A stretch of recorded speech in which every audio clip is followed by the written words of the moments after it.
तुम्ही सरकार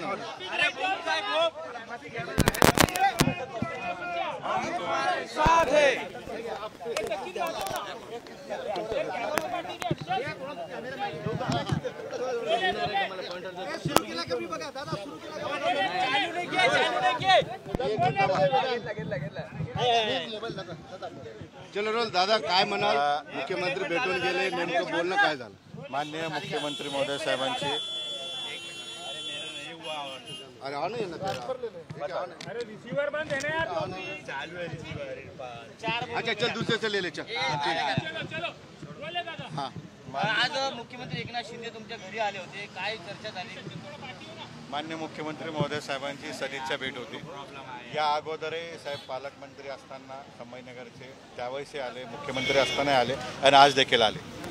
आल्यानंतर माझे कुटुंब आम्ही सर्वांनी त्यांची भेट घेतली, माझे सहकाऱ्यांनी भेट घेतली, जिल्ह्यातील सर्व प्रतिष्ठित नागरिकांनी त्यांची भेट घेतली आणि साहेबांनी अनौपचारिक चर्चा त्या ठिकाणी झाली। मला आज तुम्हाला जबाबदारीने सांगायचं आहे की साहेबांशी आज जी सर्वांनी मिळून जी चर्चा केली, राजकीय त्याच्यामध्ये तर साहेब बोलले सगळ्यांना की विनोदला द्यायचं होतं, परंतु ठीक आहे। तर मी त्यांना एका शब्दात सांगितलं, मी उमेदवारी आपल्याकडे मागत होतो, तो माझा अधिकार तुम्हीच दिला होता, परंतु तुम्ही निर्णय घेतला, पक्षाचे मालक तुम्ही आहात, तुम्ही जो निर्णय घेतला तुमचा निर्णय तुमचा योग्यच आहे। आणि राहिला माझा प्रश्न, तर मी कालच माझी भूमिका यापूर्वी जाहीर केलेली आहे।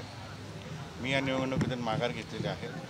मी संपूर्ण जिल्ह्यामध्ये सगळ्यांशी संपर्क करतो। आज देखील मी संपर्कात असताना मला आज निरोप आला की माननीय मुख्यमंत्री साहेब घरी येत आहेत, तर मी त्यांचं स्वागत केलं, आदर आतिथ्य केलं आणि जी भारतीय संस्कृती आहे त्या संस्कृतीप्रमाणे मी त्यांचं येताच हात जोडून सांगितलं, साहेब आपण निर्णय घेतला तो मला मान्य आहे, याच्यावर मला चर्चा देखील करायची नाही आहे।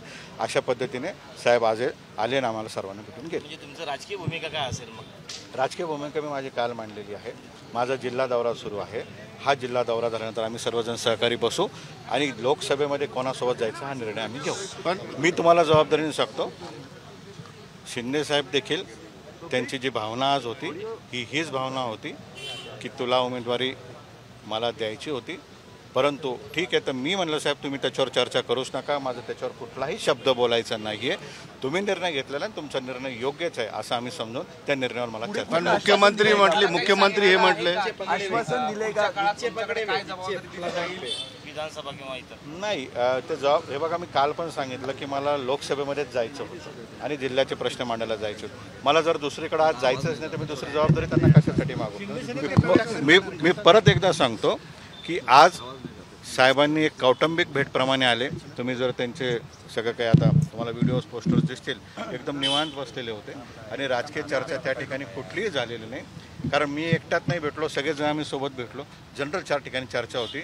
मला कुठल्याही प्रकारे ते म्हणलेलं नाही की तो माझ्या पक्षात आहे की अमुक पद आहे। त्याचं कारण असं आहे, मी माझ्या दरवाज्यामध्ये स्वागत करत असताना पहिला शब्द मी वापरला, साहेब आपण उमेदवारी जाहीर केलेली आहे, आपण माझा विचार केला, आपली तीव्र इच्छा होती परंतु काय अडचण देऊ शकली नाही, याच्यावर मला चर्चा करायची नाही। पण विनोद पाटील प्रचार करतील असं त्यांनी जाहीर प्रेसमध्ये सांगितलं की विनोद पाटील महायुतीचा प्रचार करतील। साहेब मला म्हटलंच नाही असं काही, प्रेसमध्ये बोलले मला साहेब या लोकसभेच्या निवडणुकीसंदर्भात काहीच बोललेले नाही आहे। मी एक मतदार म्हणून आणि एक इच्छुक उमेदवार म्हणून मी काल माझी भूमिका जाहीर केली होती। मी परत सांगतो, माझा जिल्हा दौरा सुरू आहे, जिल्ह्यामध्ये माझ्या सगळ्यांशी भेटणं सुरू आहे। आज सकाळपासूनही मी पब्लिकमध्ये आहे, लोकांमध्ये आहे। लवकरच मी माझी या लोकसभेची भूमिका सीएम बोलले तरच मग प्रचार करणार। त्यासाठी तुमच्याकडे आले आहेत, गेल्या 2 दिवसांपासून आम्ही तेच सांगतोय की तुम्हाला भेटायला येणार आहेत आणि तुम्ही म्हणताय की त्या विषयावर बोलणं चाललंय, असं कसं होऊ शकतं? हे बघा, ते त्या विषयावर बोलायला आले, तुम्ही असं कसं करू शकता? ते 2 दिवसापासून येणार होते, याच्या पहिलेच मला निरोप होता की ते माझे विड्रॉल जे काय काल मी भूमिका घेतली त्याच्यापूर्वी येणार होते। पण मी एक सामान्य कुटुंबातला कार्यकर्ता आहे, कोणी यावं, माझी समजूत काढावी, माझ्या पाठीवर हात ठेवा, मला कुठलं तरी राजकीय आश्वासन द्यावं आणि मग फॉर्म काढील, तर माझ्या लोकांशी बेईमानी झाली असते, माझ्या लोकांशी गद्दारी झाली असते, ज्यांनी मला समर्थन दिलं। मी तुम्हाला जबाबदारीने सांगतो, मी एक विशिष्ट चळवळ करत असताना देखील 18 पगड जातीच्या समाजाने मला पाठिंबा दिला आणि मी जर राजकीय सौदा केला असता तर माझी किंमत शून्य झाली असती। मी परत तुम्हाला सांगतो, त्यामुळे त्यांनी यावं आणि मला लाडीगुडी लावावं असं नाही। आज मी फॉर्म काढल्यानंतर ते या ठिकाणी आलेले आहे। याचा अर्थ असा आहे की त्यांना कुठेतरी वाटलं असेल की आपण न सांगता यांनी स्वतःहून माघार घेतलेली आहे निवडणुकीतून, त्यामुळे ते मला भेटायला आले। पण सर्वेक्षणामध्ये तुम्ही 1 नंबरवर होता असं वारंवार सांगत होते आणि त्या स्थितीमध्ये आता तुमची ताकद जिल्ह्यामध्ये वाढलेली आहे, लोकसभेमध्ये वाढलेली आहे, तर याचा अर्थ तुम्हाला विनवणी करणं किंवा तुम्हाला काहीतरी तुमच्या पदरात टाकणं हे आले असतील असं साधा गृहीत। मी छत्रपती शिवाजी महाराजांना स्मरण करून सांगतो, कुठल्याही आश्वासनावर चर्चा झालेली नाही आणि मी परत जबाबदारीने सांगतो, एक कौटुंबिक, एक नॉर्मल, एक डिस्कशन त्या ठिकाणी झालेलं आहे आणि ते 4 चौघांमध्ये झालेलं आहे।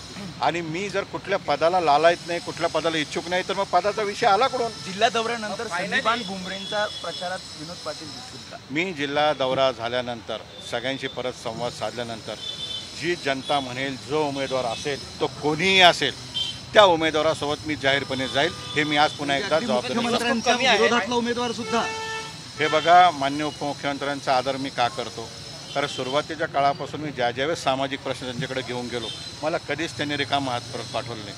फोन केला, निर्णय घेतला, जी लढाई असेल त्या ठिकाणी सहकार्य केलं, त्यामुळं ते मला पितृतुल्य आहे, त्यांचा आदर मी कायम करेल। त्यांचाही मी मनाचा मोठेपणा जर तुम्हाला सांगायचं, ते देखील आज मला कुठल्याही आग्रही नव्हते किंवा ते देखील माझ्यावर कुठलं असं म्हणत नव्हते की विनोद तुला असंच करायला पाहिजे, तसंच करायला पाहिजे। त्यांनी उलट माझं कौतुक केलं की तुझी भूमिका मी बघितली, तू भूमिका योग्य पण मानली। या गोड संबंधाचा फायदा मुख्यमंत्र्यांना होईल का? हे बघा, मुख्यमंत्री ही फार मोठी ताकद आहे, माझ्यासारख्या किरकोळ कार्यकर्ते त्यांचा काय फायदा करू शकता? मी फार रस्त्यावरचा कार्यकर्ता आहे। मी तुम्हाला परत एक तळमळीने सांगतो, मला सगळ्यांशी चर्चा केल्यानंतर छत्रपती संभाजीनगर जिल्ह्यातील लोकसभेच्या निवडणुकीसंदर्भात भूमिका मी जाहीर करणार आहे आणि ती लोकांना भेटल्यानंतर ती कोणती भूमिका असेल असा याचा अर्थ नाही की मी अमुकचाच करेल किंवा तमुकलाच विरोध करेल, कारण जो विकास करेल आणि लोकांना वाटेल आपला उमेदवार आहे त्याच्यासोबत मी जाईल। काय गप्पा झाल्या का? ऊन वाढले वगैरे वगैरे याच्या गप्पा झाल्या, कारण 45 ते 50 मिनिटे तुमच्या बरोबर मुख्यमंत्री बोलत होते, काय ऊन मुख्यमंत्र्यांनी उपवास तुमच्याकडे सोडला, त्यांचा उपवास तुमच्याकडे सोडला मुख्यमंत्री। मला जरी नाही सांगायचं ऐका, त्यांना ऊन वाऱ्याची चर्चा करण्यासाठी माझ्यासाठी गरज नाही। हवामान खातं, IAS अधिकारी त्यांच्याकडे आहे। आज त्यांनी कौतुकाने सगळ्या कार्यकर्त्यांशी, म्हणजे इथं सगळे पक्ष नगरसेवक होते, इतर पक्षाचे पदाधिकारी होते, सगळ्यांशी साहेब बोलले आणि नॉर्मली बोलले, त्यामुळे असं काही नाही। आणि मी तुम्हाला स्पष्ट सांगतो, उलट मला आनंद झाला असता, एखादी गोष्ट राजकीय चर्चा झाली असती, काही ठरलं असतं तर मी त्यांना सांगायला लावलं असतं की साहेब हे ठरलं सांगा, पण जर ठरलंच नाही, माझी बॉडी लँग्वेज बघा, मी तुम्हाला स्पष्ट सांगतोय की मी फिरणार आहे आणि निर्णय घेणार आहे, तरी तुम्ही मला म्हणताय की बंद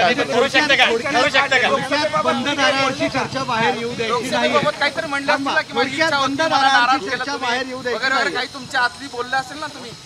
हे बघा, मी एक सामान्य कार्यकर्ता आहे आणि माझ्या घरी मुख्यमंत्री येतो याचा आनंद मला होणार नाही। आणि राहिले बंद दाराची चर्चा, बंद दाराची चर्चा झालेली चला, नाही। काय होणार नाही। चर्चा साहेब, जाहीर ओके, असं थँक्यू। आहे, मुख्यमंत्री तुम्ही नाराज झाले, बरोबर? मुख्यमंत्री मी नाराज नाही। काहीतरी बोलले असतील ना, अहो, तिकीट मिळालं नाही तुम्हाला, हे बघा, काल मी पत्रकार परिषद घेतली, मी सांगितलं माझ्यामुळे कोणी येईल कोणी पडेल हा डाग माझ्यावर लावायचा नाही, मी नाराज नाही, मी खुश नाही, एकदम रिलॅक्सपणे निवडणूक मध्ये भाग घेणार।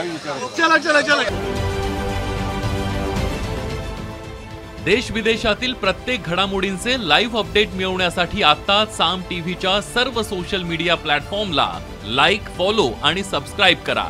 तसंच सर्व नोटिफिकेशनसाठी बेल आयकॉन प्रेस करायला विसरू नका।